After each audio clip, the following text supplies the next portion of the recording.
ছোট্ট আরিশা ছিল 7 বছরের একটি সাহসী মেয়ে। সে ছোট্ট গ্রাম মহেশপুরে তার দাদুর সাথে থাকত।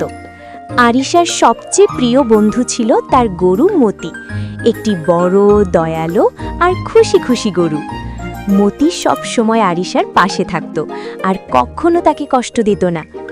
একদিন সকালে হঠাৎ ঝড় হলো। বৃষ্টির সঙ্গে দমকা বাতাসে মতির এক বাছুর দূরে কোথাও গিয়ে হারিয়ে গেল। আরিশা খুব দুশ্চিন্তায় পড়ে।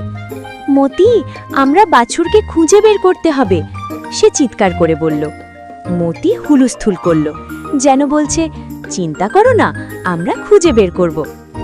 তারা দুজন মিলে গ্রামের চারপাশে খুঁজতে শুরু করলো। পুকুর পাড়, গাছতলার নিচে আর ছোট্ট বাঁশঝোপের মধ্যে সব জায়গা খুঁজে দেখল।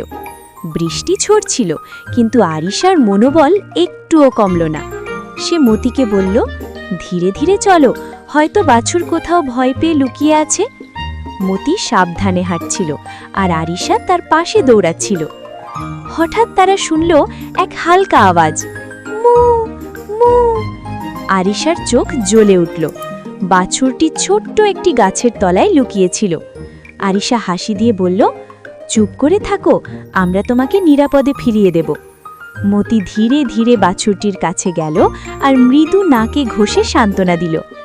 আরিশা বাছুরটিকে কোলে তুলে মতির কাছে নিয়ে এলো। মতি খুশি হয়ে দোল দোল করল আর বাছুরও শান্ত হয়ে গেল।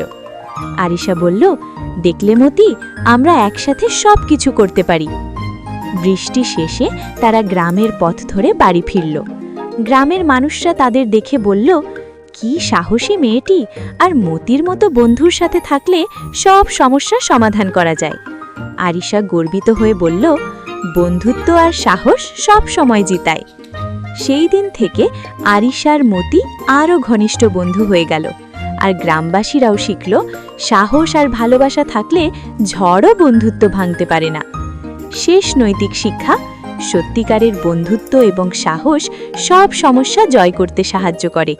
ইয়েলো।